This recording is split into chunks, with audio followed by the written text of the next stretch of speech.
මම ගිහිල්ලා මේ රුපියල් 10000න් ගැහුවොත් එහෙම මේ ඩොමෙස්ටික් කැසිනෝ එක එතකොට ඒ ඩොමෙස්ටික් කැසිනෝ එකේ අයිතිකාරයා ඒකට 118ක් VAT එකයි Initially sir registration fee එකක් එනවා බිලියන් ගාණක් තියෙනවා රෙජිස්ට්‍රේෂන් 1 billion ඊට අමතරව ඊට පස්සේ සමාගම annually 500 million ගෙවන්න ඕනේ. ඒවත් ගෙවන්න ඕනේ බිලියන් ගාණක් රෙජිස්ට්‍රේෂන් ඊට පස්සේ ඊට පස්සේ cross collection ටි. ඊට පස්සේ මම ඇවිදගෙන යනකොට ඩොලර් 100ක් ඊට පස්සේ ඊට අමතරව 118ක් 18ක් ගවන්න cross collection. ඊට අමතරව ආදායම් බදු එනවා ආදායම් බදු 40ක් ගෙවන්නත් ඕන. ඔව් 40 නේ 45 45%. ඔව්. එතකොට දැන් මේ පුද්ගලයා 7.5ක්වත් ගෙවන්නේ නැහැ නේ ටැක්ස්. නෑ. එතකොට දැන් එදා කතා කරපු විදිහට 160ක් විතර වෙන්නේ මේ ආකාරයෙන්නේ. වෙන්න පුළුවන්. ඒ වොලියුම් එක අපිට කැල්කියුලේට් කරගන්න බැහැ සර්. මොකද බැංකින් සිස්ටම් එක කරහා නොවෙන නිසා අපිට වොලියුම් එක මේ ක්වොන්ටිෆයි කරගන්න බැහැ අපිට. හරි එතකොට ලොකු ටැක්ස් ලොස් එකක් තියෙනවානේ. ඔව්. DST ලොකු ටැක්ස් ලොස් එකක් තියෙනවානේ. අපි ටැක්ස් ලොස් එක කොච්චරද කියලා දන්නෙත් නැහැ. සමහර ඔය එකක් තියෙනවානේ. ලෝකල් එක.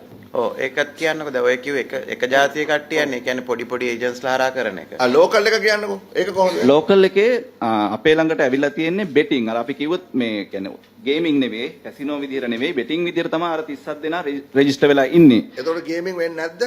ගේමින් වෙන බව අපි දැන් පරීක්ෂා කරගෙන යනවා. මොකද සමහර අය මේ ටෙලිෆෝන් එක අරන් පරීක්ෂා කරන්න දැන්. ඔව් මම බලලා තියෙනවා. නමුත් අපිට ඒක අපි අතිරේක තක්සේරුවක් නිකුත් කරන්න ඕනේ එහෙනම්. එතකොට ඒකට අපිට තොරතුරු කරගෙන යනවා සර් ඒක. කරගෙන ඔව්. කරගෙන යනවා කියන්නේ මොනවද කරන්නේ? ඒක අපි තොරතුරු එකතු කරගන්න ඕනේ සර්. ඇසෙස්මන්ට් එකක් ගන්න හේතු දක්වන්න ඕනේ අපි. අද ඊයේ වෙච්ච දෙයක් නෙවෙයි. නෑ මේ හුඟක් ඒවා රෙජිස්ටර් වෙලා තියෙන්නේ 2025 අග සහ මේ 2026 මේ මාස 6-7ක් ඇතුළත රෙජිස්ටර් වෙලා නැහැනේ. රෙජිස්ටර් වෙලා නැහැ. කරන බව පේනවා. දැන් මම කලින් කිව්වා වගේ මම මේ වෙබ්සයිට් වලට ගිහින් බැලුවම කරන බව පේනවා. දැන් ඉන්ලන්ඩ් රෙවෙනියු එක හැබැයි එතනදී ඕකේ.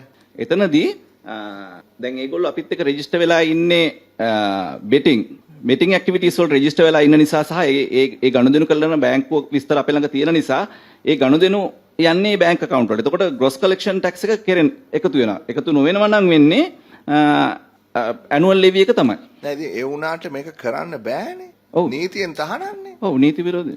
ඉතින් කොහොමද රෙජිස්ටර් වෙන්නේ එහෙමනම්? රෙජිස්ටර් වෙලා නැහැ. අපි රෙජිස්ටර් කරලා නැහැ. බෙටිං අපි මම බෙටිං නෙවෙයි මම මේ කියන්නේ මේ තියෙන බකරට් කියන්නේ බෙටිංද? ගේමිං එතකොට roulette, gaming blackjack, gaming 3 card poker. Gaming අතර තුරංගතර සහ ඔව් තියෙනවා. ඉතින් මේවා බෙටිං නේ. ඔව් ගේමිං ගේමින් නේ. ඔව් සර් ඒක අන්ඩර්ස්ටෑන්ඩ් කරලා තියෙන්නේ අපි ඒක සර් අපිට තක්සේරුවක් නිකුත් කරනකොට අන්ඩර්ස්ටෑන්ඩ් කරලා. මොකද මේකේ ඇත්ත කතාව මේක තමයි රාජ්‍ය මුදල් කාරක සභාව. හොඳේ. අපි මේ කැසිනෝ කට්ටියත් එක්ක අවුලකුත් නැහැ. කැසිනෝ ගැහුවත් අපිට ප්‍රශ්නයක් නැහැ. නොගැහුවත් ප්‍රශ්නයක් නැහැ. ඒක නෙමෙයි මෙතන තියෙන්නේ.